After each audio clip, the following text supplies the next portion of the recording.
Craig, good to bounce back after last week, but they made you work for it. Yeah, without doubt.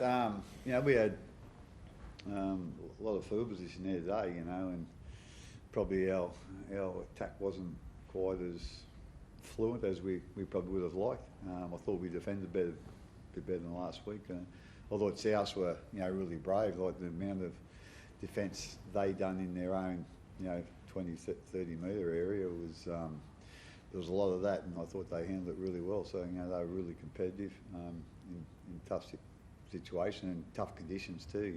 So but we were just glad to get back on the wagon again, and to get the win was good. I thought, as I said, we were probably a bit disjointed with our attack, but we'll work on that during the week, and hopefully we'll get it right for next week. Ryan Pappenhausen, is that the worst challenge of all time now, considering he challenged and got himself sin bin for it? Yeah, it's probably the worst result I've ever seen of a challenge, but I suppose someone will challenge one day and they'll get sent off. I'm not quite sure, but like I say, it wasn't probably a great thing to do. A great decision, I suppose, but probably gives a little bit of a rest for a couple of minutes.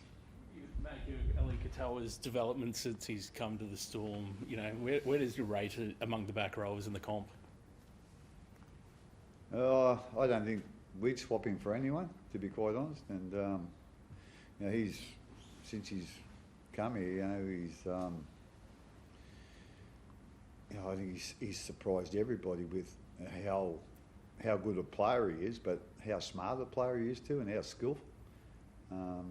He's obviously a big body, but he's a smart footy player and skillful to go with it. So I think we're all really glad that he landed here, and like I say, he's been doing a great job, and he's probably, with all due respect, probably our most consistent player if he's not been in the top 3 or 4. Where did he find the belief from? Because when he left the Warriors, he was out of sorts, didn't know if he would, how far he would come.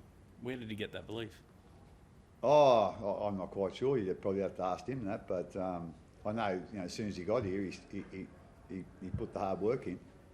And I think if you prepare properly and you train as well as you can, and as I said, prepare properly, on the field, on the training pad again, away from it, where you get confidence out of that. So, but like I say, you'd probably have to ask him that. Craig, how's Sewer, and what did you make of that tackle by Latrell?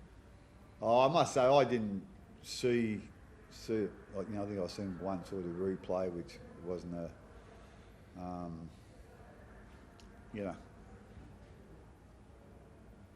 probably I'm not the one to judge on that. I'll have a look at it tomorrow, but I just think in the game now, there's a lot of, when people get hit high, they're dropping. I don't know whether sometimes you can control that,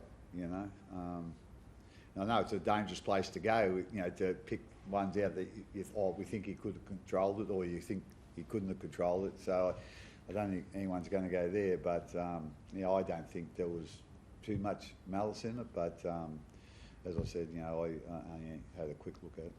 Cam, what did you think of it? You're probably a bit closer than Craig. Did you catch it, the hit? I know it happened in a split second, but... Yeah, look, it's a contact sport, and at the end of the day, I know we're trying to protect a lot of players with obviously the head knocks and stuff, but I'm probably on the side of Craig. It's very hard to determine how hard it is.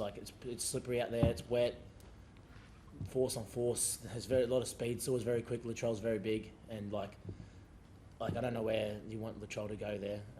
Sewer's obviously trying to engage him to be able to pass, and he slipped over. So I feel like sometimes it's hard to get yourself out of those positions when you're fully in and into the contact. So there's always grey areas in that, and that's the reason why we play a contact sport. It's going to be contact at times, and blokes are not always going to get it right. So ideally, there was not a whole heap of malice by the look of it, and I'm sure he's got nothing to worry about. But I know where the game's trying to go and protect a lot of players, and as long as we keep it consistently around the game, I don't have a problem with it all. I know it didn't look good, but I don't know where you want him to go there as well. Either way, Craig, Sewer failed his HIA, so that's now another outside back concern for you heading into next week. Yeah, well, he won't be playing, so that's a concern. Yeah, I'm not quite sure.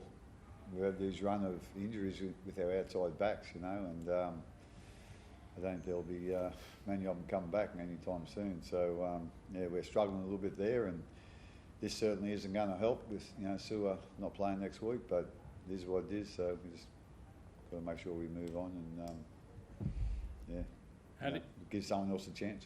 How do you navigate that? Obviously, Magic Round's coming up, and then you've got State of Origin, so you'll lose more players in Origin camp. How do you plan to navigate these next few weeks? I know, just take it week by week and plan the week out, and then take it day by day, and just see what we got, what we haven't got, and try and make the most of it. You know, He's putting the boots on. You got him on the wing, back from the Raiders days. Yeah, I don't think I'll be much of a winger, but yeah. So like I say, it's like no use panicking about it, and whatever it is, what it is. So we just got to try and all get together, with the leaders and the coaches, and just sort of throw up a few ideas on what we can do and what we can't do. I've been really happy with Joey Chan. He's come on in the ruck today, but when Saul went off, he went in the centres and he played a bit in the centres there last week as well. And he's done for a guy that hasn't sort of played in the centres before, he done a good job. So, like I say, our mentality's always been, sometimes it makes it hard with key players, but certainly when someone misses out, someone else gets a chance, and that's the way it is. Does Nelson have a run anywhere this weekend, and is he available for next weekend? Yeah, I think he's going up to play up in the Queensland Cup tomorrow. It's Friday, isn't it? Yeah, tomorrow. So I don't know. So I think he's going up there, and we'll see how he goes there, and he might get a run with us next week. But he's been out for a long time, and we just wanted to,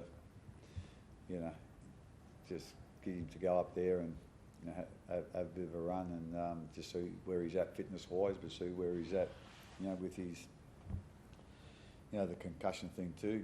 So like I say, he's available this week, and I think he's playing tomorrow. It might be Sunday, but I think it's tomorrow.